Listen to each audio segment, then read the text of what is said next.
beauties, it's Miss Lady Lace here on my Glamour channel, and today I have for you a new video demonstrating a tutorial on how to put on a hairnet to create a vintage hairstyle. The hairnet truly is my secret weapon when it comes to vintage styling, and something I actually wear most days of the week, even though so many people do not notice. And when people do notice, they actually comment on how smart it is to be wearing that item to keep that hair looking fabulous all day long. The hairnet is great because it serves so many amazing functions. Firstly, it's going to protect your hair from the wind. It's going to hold it in place so it doesn't get damaged throughout the day just from the natural elements you'll encounter. It helps make your curls last so much longer, especially on the first couple days I like to wear hairnets, as it really holds those curls up into place rather than letting them get blown out in the wind, rather than letting gravity naturally taking effect. By having them up in the hairnet is going to help them last between 2 to 5 days, which is really amazing. And if your curls have lost a bit of that magical wave or volume to them, by popping on a hairnet, it's going to encapsulate that style and make it look fresh and vibrant again. Not only does the hairnet have all these amazing advantages, it's also period accurate to the 1940s and 1950s. From my research and looking in books and at vintage photos, I found so many references of women during these eras wearing hairnets on a daily basis to keep their hair looking fabulous. You can also find so many advertisements of different companies that made hairnets that you wore on a daily basis during the 40s and 50s. For our vintage styling, I'd recommend using what we call an invisible hairnet.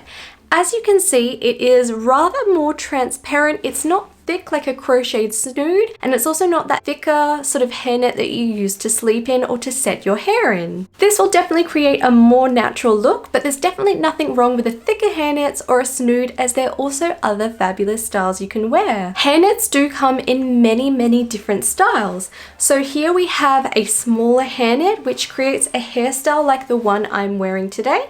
So it's a lot shorter curls, but it's really great for the day 1 or day 2 of your wet set. I have another vintage hairnet here, which is quite a bit larger. So this really can encapsulate a really large style and create those beautiful longer curls. So this one really does stretch out quite a bit and will create a much different style to the hairnet that I'm wearing today.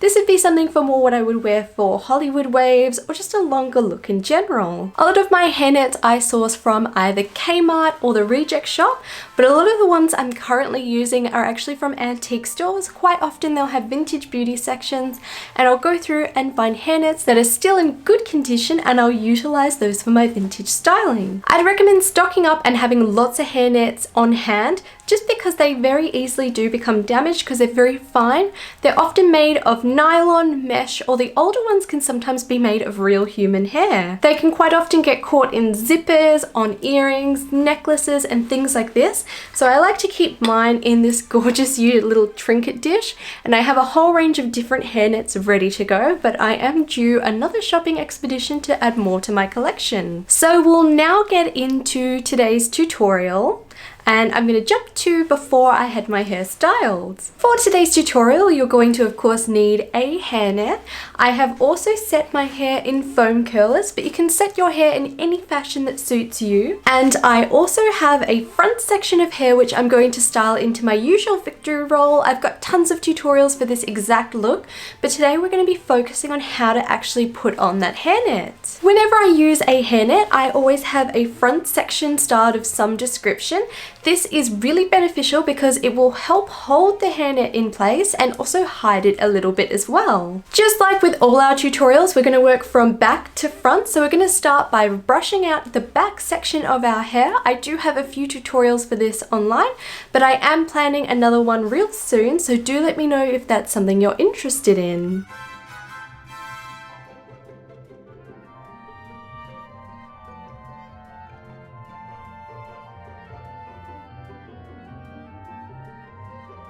For our next step, you want to make sure you've got no jewelry on, so no necklaces, no earrings, and definitely no rings. This is why I don't wear a lot of jewelry in my tutorials, as it can do damage to the style you're trying to create.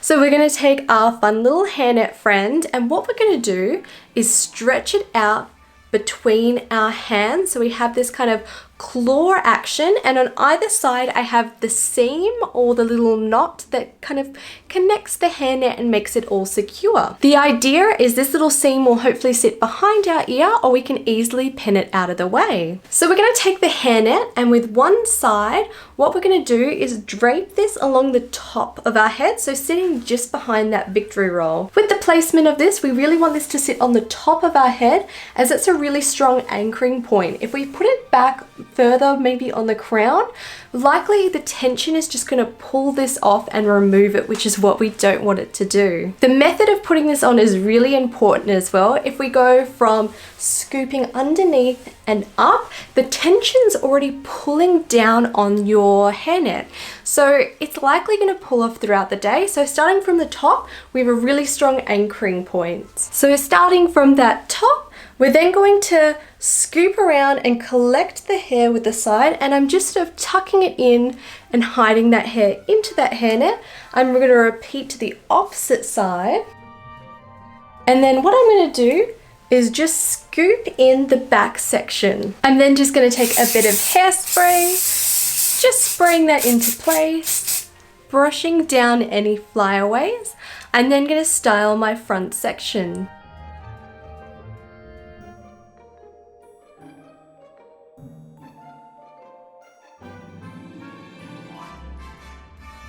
So I've just done that victory roll now, and what I really love about doing something at the front is it creates more of a natural look. If your whole hair was covered in a hairnet, it makes it look like you're just wearing a hairnet.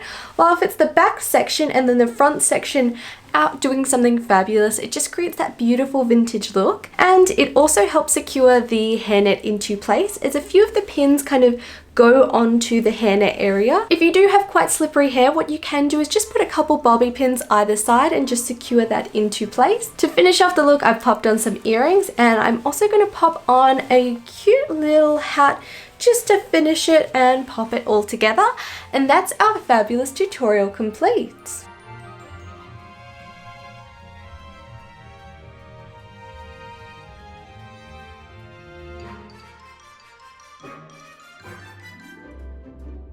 I do hope you've enjoyed today's video and found the content a little bit useful for your own vintage styling journey. As I mentioned earlier, I do have a few other methods of popping in hairnets to create different looks, and utilizing different hairnets will also create different shapes.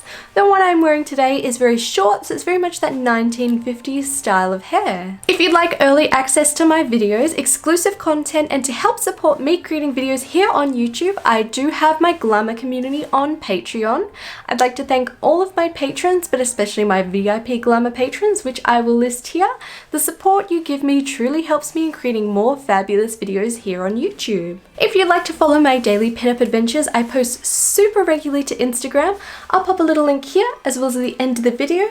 And to never miss out on my vintage fun, be sure to hit the subscribe button below, turn on those bell notifications, and I will be seeing you all real soon.